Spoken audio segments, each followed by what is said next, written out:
Hello everyone, I'm the Masked Analyst. I'm guessing most of you are already aware of YouTube's new policy to algorithmically demote videos that contain profanity so that they won't be on the most viewed, top favorited, and most discussed pages. If you haven't already read YouTube's blog entry announcing this policy, then I suggest you do so now. I will post a link in the sidebar for you. Most YouTubers seem to be against this policy. However, I've seen videos by Jezuzfreek777 and VioletKitty411 that applaud this move. I'm going to leave links in the sidebar so you can watch these videos. Please watch them now. Now it is my turn to weigh in. I will try to answer some of the points that VioletKitty and Jezuzfreek have raised and throw in a few twists of my own. First, I must agree with VioletKitty that we don't have freedom of speech on YouTube.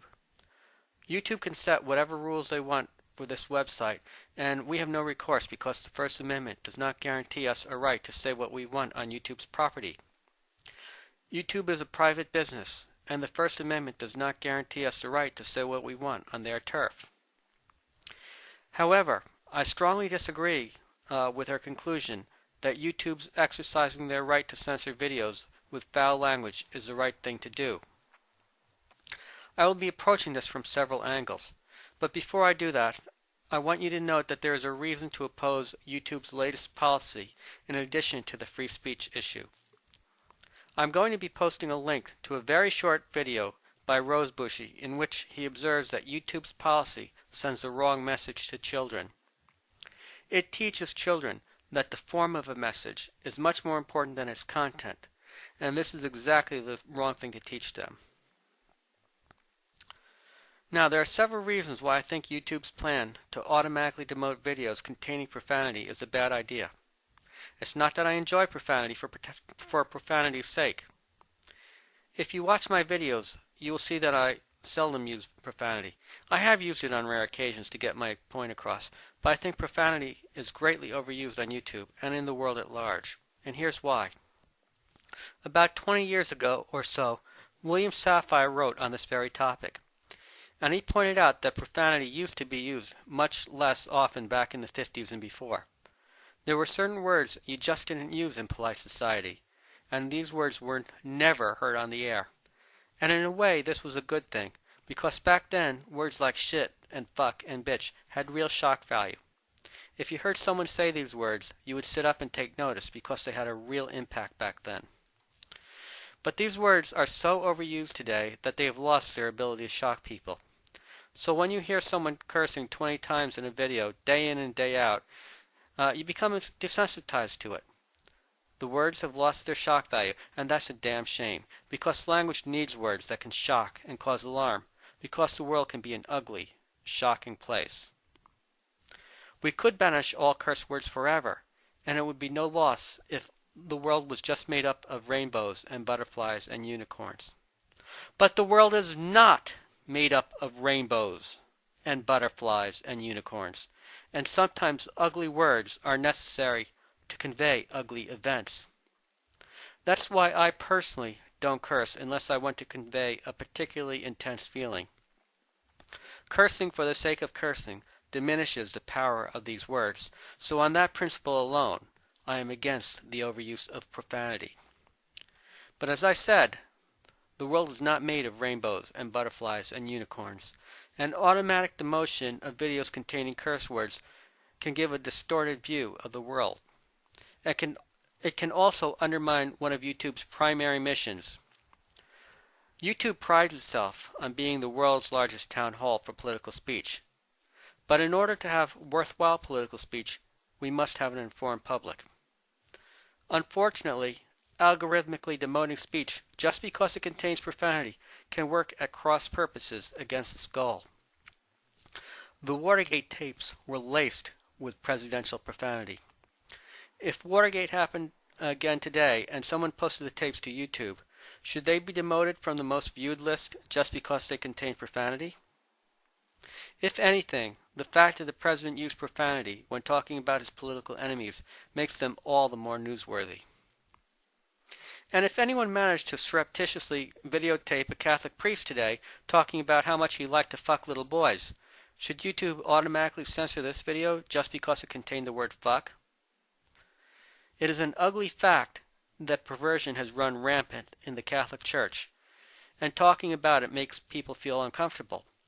But sunlight is the best disinfectant against such vermin, and the only thing that censoring such a video would accomplish would be to give aid and comfort to the pedo priests.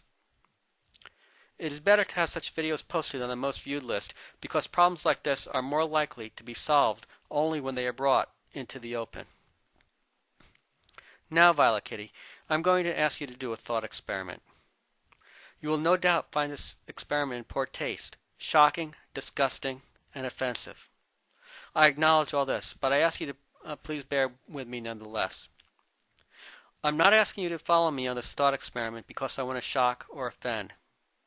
I'm asking you to participate in this experiment because I have a point. So I apologize in advance for what I'm about to say, but if you keep an open mind, I think you'll agree that this example does indeed drive my point home. I don't expect you to agree with my point in the end, but I think you'll find my point I think you'll find my point quite disturbing, but I hope you will at least understand that I'm not just doing this to make you feel uncomfortable. I want you to use your imagination. I want you to imagine me being 7 feet tall, weighing 400 pounds, and being able to bench press 600 pounds. Okay, I admit that takes quite an active imagination, but I want you to imagine it nonetheless. Now I want you to imagine that I have obtained the highest degree black belts in several martial arts. Imagine I am an invincible fighter. Now, imagine yourself being raped. You scream for help as you're being brutalized, and I'm only a few feet away from you as you're being raped. Now imagine I do nothing. I don't encourage the rapist to keep going, but I don't lift a finger to help you. I don't even try to stop your attacker by asking him to knock it off, even though it would be the easiest thing in the world for me to just crush his skull like an egg. I don't raise my voice. I don't even use my cell phone to call the police. I just stand there and watch the rapist have his way with you for what seems like an eternity. Now, suppose someone videotaped the incident and uploaded it to YouTube. Suppose she refrained from showing the details of the rape in order to avoid further damaging your dignity. Suppose instead she had described that a rape was going on and she showed me ignoring your pleas for help. Then suppose at the end of the video she cursed me, saying, "Fuck you, masked analyst, for not even trying to stop this." I hope you will agree with me that her anger is appropriate and that her cursing me is not only a reasonable but a proper response under the circumstances. I hope you will agree with me that I would deserve all the public humiliation I could get for acting so callously during the incident.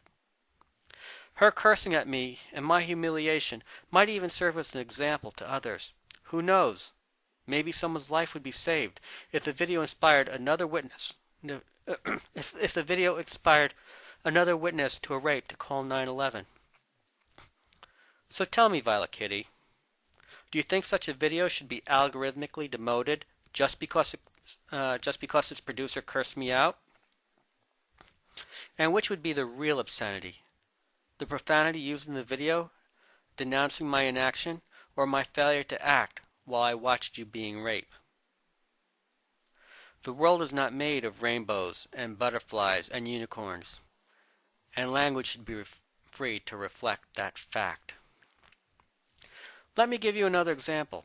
Only this time, instead of one woman being raped, I want to talk about a country being raped. Last May, a terrible cyclone hit Burma, leaving thousands of people dead. This was bad enough, but a power-mad, irrational military junta made a terrible situation worse by denying the international community the ability to rush aid to the people. I want you to take a look at an article and some videos that I posted links to in the sidebar. Pay special attention to the video entitled "Millions Still Suffer in Burma Due to Blocked Aid 1 Month On." Witness how the junta arrested Burmese citizens who were giving aid to those in need. Witness how the government dumped garbage in the path of monks trying to bring aid to the helpless victims. Weep at the humiliation of the people who had to pretend in front of cameras to thank the generals for aid that wasn't being delivered. Now I want you to take a look at a video entitled Fuck Burmese Junta. This video was made before the cyclone hit, but the tyrannical ways of the bloodthirsty generals was known to the Burmese people well before the cyclone. Also watched a video by an ordinary guy telling the Burmese generals that they were fucking up by not allowing aid to their country. Now you tell me which is obscene, the tyranny of the generals or the video that uses foul language to curse out the generals and to bring their atrocities to the attention of the public. Now let's take this example one step further. Your God had the power to prevent a cyclone from hitting Burma. And even if he didn't have that power, he certainly had the power to stop the generals from blocking aid to the people. Yet he chose not to intervene. Your God chose to do nothing while tens of thousands of people died and millions suffered needlessly. How is your God any better than a 7-foot-tall spectator who can bench 500 pounds who watches a rape without lifting a finger? And if your God is responsible for creating the weather, then he is even worse than the spectator who didn't stop a rape. The spectator only stood idly by, while God was the one who created the hurricane. Or do you believe God should only be thanked when the weather is good, but should escape the blame when weather turns murderous? And suppose someone made a video cursing out your God for looking on while millions suffered. Which is truly obscene? God's failure to act, or the person who made a video cursing God for his inaction? We need to be able to curse because God did not leave us with a world of rainbows and butterflies and unicorns. But even if you still are not convinced that YouTube's actions are wrong, then I want to leave you with one more scenario that I hope will cause you to question your belief that YouTube has every right to censor people because they own the site. I want to convince you that censorship is wrong. Suppose YouTube started deleting thousands of videos supporting McCain's presidency a couple of weeks before the election. Suppose they had decided to support Obama by suppressing information favorable to McCain. Suppose that Google decided to delete all pro-McCain websites from the results given by their search engine. Would you still claim they have every right to hide websites and censor any videos they want? Well, I don't know about you, but I would say no. Google and YouTube have become too powerful, and they've become so dominant on the internet that such a move would rightly invite government regulation. YouTube claims to be the guardians of the world's largest town hall, but who guards the guardians? So I do not welcome YouTube's censorship, and I reject your argument that just because they own the site, they have the right to censor whatever they want. We have every right to complain when YouTube stomps on our freedom of speech, and if YouTube becomes too egregious in their censorship, then we should have every right to expect government intervention. Now, I'm not calling for government intervention at this time, however. The government has its hands full with the war in Iraq and Afghanistan, Iran knocking on the nuclear door, Pakistan about to blow up, the economy in a mess, and the auto industry about to go under without government intervention.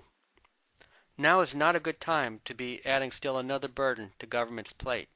But the world is not made of rainbows and butterflies and unicorns. And if YouTube should one day insist that we only talk about rainbows and butterflies and unicorns, then it would be appropriate for the government to intervene and slap those who run this site back into the real world. This has been the Masked Analyst, under an N.